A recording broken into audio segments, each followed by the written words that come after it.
అదే RTV app వార్తల్ని క్షణాల్లో చదివే అవకాశం ఉంటుంది. ఒక న్యూస్ పేపర్, ఒక టెలివిజన్ ఛానల్ మీ చేతుల్లో ఎప్పుడూ ఉంటాయి. జగిత్యాల జిల్లా ధర్మపురి మండలం కమలాపూర్ కాలనీలో అయితే దారుణం చోటు చేసుకుంది. అసలు క్షణికావేశంలో అయితే ఒకరిపై ఒకరైతే దాడికైతే పాల్పడడం జరిగింది. దీనికి సంబంధించి అయితే పులి రేణుక అనే యువతి అయితే మనస్తాపం చెంది అయితే ఉరి వేసుకొని చనిపోవడం జరిగింది. దీనికి కలత చెందిన భర్త పద్మ వల్లే తన భార్య రేణుక చనిపోయిందన్న కోణంలో అయితే ఆలోచించి అయితే కత్తితో అయితే దాడి చేయడం జరిగింది. దాడిలో అయితే పద్మ అక్కడే మృతి చెందడం జరిగింది. కుటుంబ పెద్దను కోల్పోయినటువంటి పిల్లలైతే ఇప్పుడైతే అనాథలుగా మారిన పరిస్థితి నెలకొంది. ప్రస్తుతం దీనికి సంబంధించి అయితే గ్రామంలో విషాద ఛాయలైతే అలుముకున్నాయి. ఒక రకమైన భయభ్రాంతులకు గురైన పరిస్థితి సైతం నెలకొంది. ఎందుకంటే ఈ మధ్యకాలంలో ఉమ్మడి కరీంనగర్ జిల్లా వ్యాప్తంగా ఇటువంటి సంఘటనలు అయితే అధికంగా జరుగుతున్నాయి. హత్యాయత్నాలు కావచ్చు, అంతేకాకుండా మారణకాండకైతే ఏమాత్రం తగ్గడం లేదు. దీనికి సంబంధించి అయితే ఒకంత భయాందోళన పరిస్థితులు సైతం నెలకొన్నాయి. ప్రస్తుతం అయితే ఆ ఇద్దరి కుటుంబ సభ్యులకు సంబంధించి అయితే భూ తగాదాలకు కారణమని అయితే కొంతమంది అయితే వెల్లడిస్తున్నారు. దీనికి సంబంధించి అసలు ఏం జరిగింది ఏంటి అనేది అయితే మనతో పాటు వివరించడానికి కొంతమంది స్థానికులు అయితే ఉన్నారు. ఒకసారి వారితో అయితే మాట్లాడదాం. సార్ చెప్పండి, అసలు ఏం జరిగింది? వాళ్ళకి ముందు నుంచే భూ తగాదాలు ఉంటుండే, దాని గురించి ఎప్పుడు గొడవలు జరుగుతుండే, ఎప్పుడు కూడా జరుగుతుండే, కానీ ఇంత సీరియస్ ఎప్పుడు కాలేదు.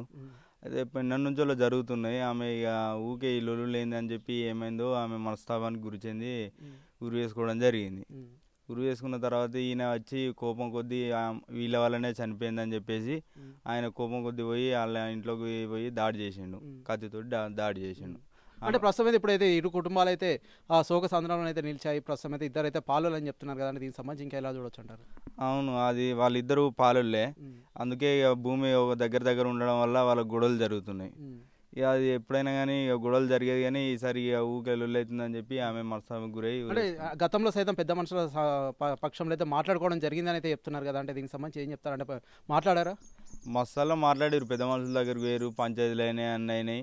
అది ఇక వాళ్ళు మళ్ళీ పంచాయతీ చెప్పుడు మళ్ళీ అయిపోయిన తర్వాత మళ్ళీ ఏదో విధంగా గొడవ జరగడం జరుగుతుంది. అది ఓకే. అంటే ప్రస్తుతం అయితే ఎలా ఉంటే బాగుంటుంది అనుకుంటున్నారు? అంటే ప్రస్తుతం అయితే గ్రామంలో అయితే విషాద ఛాయలైతే అలుముకున్నాయి. అందరైతే భయభ్రాంతులకు అయితే గురవుతున్నారు కదా, ప్రస్తుతం ఎలా ఉంది ఇక్కడ పరిస్థితి?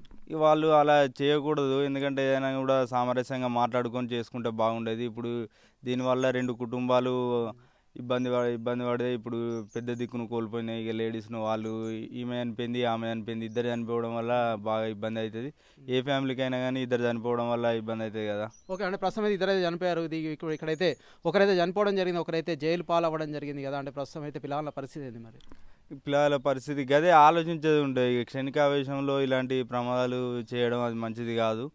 ఏమైనా ఆలోచించి చేసుకుంటే బెటర్ ఉండు కదా. అనవసరంగా ఇబ్బంది, ఇప్పుడు జైలు పాలవుడు, అటు ఆమె చనిపోతే ఆమె వాళ్ళు ఇబ్బంది పడు, రెండు ఫ్యామిలీలు అనవసరంగా ఆలోచించకుండా అది చేయడం వల్ల రెండు ఫ్యామిలీకు బాధగా ఉంటుంది. ఓకే. ప్రస్తుతం మనం అయితే చూస్తున్నాము ఇరు కుటుంబాలకు సంబంధించి అయితే శోక సంద్రంలో నిలిచిన పరిస్థితి అయితే నెలకొంది. ఎందుకంటే ఇటు అయితే వీరు పెద్ద దిక్కునైతే కోల్పోవడం జరిగింది, తల్లిదండ్రులను అయితే కోల్పోవడం జరిగింది, ఒకరైతే చనిపోవడం జరిగింది, మరొకరైతే జైలు పాలవ్వడం జరిగింది. వీరైతే క్షణికావేశంలో అయితే వారి పాలవల్ల అని చెప్తున్నారు. వారిపై అయితే దాడి అయితే తెగబడడం జరిగింది. ఆ దాడిలో అయితే పద్మ అక్కడికక్కడే చనిపోవడం జరిగింది. రక్తపు మడుగుల్లో అయితే కొట్టుమిట్టాడడం జరిగింది. ప్రస్తుతం దీనికి సంబంధించి అయితే అక్కడ ఉన్నవారైతే భయభ్రాంతులకు గురైన పరిస్థితి అయితే నెలకొంది. ఏదైనప్పటికైతే ఇటు పెద్ద మనుషుల పంచాయతీలు కావచ్చు, అంతేకాకుండా కొంతవరకు అయితే పోలీస్ స్టేషన్లో సైతం కంప్లైంట్స్ అయితే ఇవ్వడం జరిగిందని చెప్పేసి అయితే స్థానికులు అయితే చెప్తున్నారు. ఎందుకంటే కొత్తగా పోలీసు అధికారులు అయితే మారిన ప్రతిసారి అయితే టానా మెట్లు ఎక్కాల్సిన పరిస్థితి వస్తుందని చెప్పేసి అయితే వారైతే దిగాలు చెందడం జరిగింది. ఈ కోణంలో అయితే రేణుక ఏమనుకుందో ఏమో పాపం, తనైతే ఉరి వేసుకొని అయితే ఆత్మహత్య యత్నానికి అయితే పాల్పడడం జరిగింది.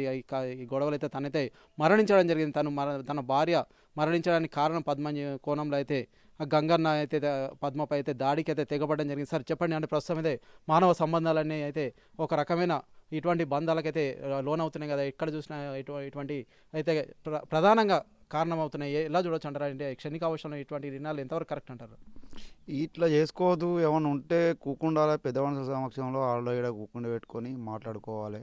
వాళ్ళు వాళ్ళు ఒక్కసారి కాకుండా 2 సార్లు కాకుండా 10 సార్లు అయినా ఫాలో కానీ కూకుండా మాట్లాడుకుంటే అయిపోతుంది. దాన్ని పట్టుకొని ఇప్పుడు చంపుకుంటే చూడు ఎట్లుంది పరిస్థితి. వాళ్ళ పిల్లలు వీళ్ళ పిల్లల పరిస్థితి ఎటు పోతుంది, ఏం కథ అయింది. అందుకోసమే మంచిగా మాట కొద్దీ ఒక్కరికి అక్కడ కాకపోతే ఒకరిని అన్నది క్లియర్ అవుతుంది కదా. ఇదంతా చేసుకుంటే ఇప్పుడు వాళ్ళే అనుభవించాల్సిన పరిస్థితి వచ్చింది. వాళ్ళు చేసిన తప్పు పొరగానే అనుభవించాల్సిన పరిస్థితి వచ్చింది. అంటే ప్రధానంగా భూ తగాదాలు ఎలా ఉంటాయి? అంటే ఎలా ఉంటాయి గ్రామాల్లో కావచ్చు, అంతేకాకుండా భూ సమస్యలు ఎలా ఉంటాయి? అంటే మామూలుగా ఏ ఒక్కడు చిన్న ఒడ్ల కాడ లొల్లు అవుతూ ఉంటాయి. ఆ ఒడ్డు కాడ వచ్చేది లేదు, నా పండితే బిల్డింగ్లు కట్టేది లేదు, అది కట్టేది లేదు. చిన్న కాడ గజం జాగా అర్ధ గజం జాగా కాడ లొల్లు అవుతాయి. ఇక అది గట్టినే ఉంటుంది, ప్రతి ఊర్లో ఉన్నదే, ఇక్కడ కూడా గట్టినే ఉన్నది. ఓకే. అంటే ఎలా ఉంటే బాగుండేది అంటే ప్రస్తుతం అయితే ప్రతిసారి పోలీస్ స్టేషన్కి అయితే వెళ్ళాల్సి వస్తుంది, పెద్ద మనుషుల సమక్షంలో అయితే మాట్లాడుకోవాల్సిందన్న కోణంలో అయితే తనైతే రేణుక అయితే చనిపోవడం జరిగింది కదా. అంటే ప్రస్తుతం దీనికి సంబంధించి అయితే పద్మపై అయితే దాడికి అయితే తెగబడడం జరిగింది. ప్రస్తుతం అయితే ఇరు కుటుంబాలకు సంబంధించి అయితే ఈ పెద్దలు అయితే కోల్పోవడం జరిగింది కదా. అంటే వారికి ఇంకా ఎలా ఉంటే బాగుండేది అంటే ప్రస్తుతం అయితే వీరి పరిస్థితి ఏంటి? ఈ పోలీస్ స్టేషన్ అంటే వాళ్ళు కేసు పెడితే వీళ్ళు వీళ్ళు కేసు పెడితే వాళ్ళని పిలిపించుడు అది కంపల్సరీ. ఇక పిలిపియకపోతే పోలీసు వాళ్ళు నడవ, మనం వాళ్ళ తరపున ఏమో తీసుకొని వీళ్ళని పిలిపిస్తలేమని అది పిలిపించుకున్నా కానీ సెటిల్మెంట్ అయితే వీళ్ళకు ఒకరికి పెద్ద మనిషి స్థానాలకు పోతే ఒకరికి నచ్చుతుంది, ఒకరికి నచ్చదు. కానీ ఎవరికి ఒకరికి అన్యాయం జరిగితే ఒకరికి లాభం జరుగుతుంది. దాన్ని ఓర్చుకోవాలి కానీ అటు కాదని ఇటు అని ఓర్చుకొని మధ్య మెల్ల సెటిల్ చేసుకొని క్లియర్ చేసుకుంటే అయిపోద్ది. ఇప్పుడు ఆమె చనిపోయింది అనుకొని ఈమె చంపిండు, ఇప్పుడు ఇద్దరు చనిపోయారు భార్య భర్తలు. ఇప్పుడు ఆయనను చావు బతుకుల పడితే ఆమె హాస్పిటల్ ఉంది, ఈయన ఇప్పుడు జైల్లో, ఆమెను చనిపోయింది. ఇప్పుడు పిల్లల పరిస్థితి ఏంది, వాళ్ళు ఎక్కడ కాని పరిస్థితి అయితే పరిస్థితి. ప్రస్తుతం మనమైతే చూస్తున్నాము కమలాపూర్ కాలనీలో అయితే దారుణం అయితే చోటు చేసుకుంది. జగిత్యాల జిల్లా ధర్మపురి మండలంలో అయితే దారుణం అయితే చోటు చేసుకుంది. ఇటు అయితే తన భార్య చనిపోయిందన్న కోణంలో అయితే భర్త పద్మపై అయితే దాడి చేయడం జరిగింది. వరుసగా అయితే పాలోళ్ళు అయితే అవుతారు వీళ్ళైతే.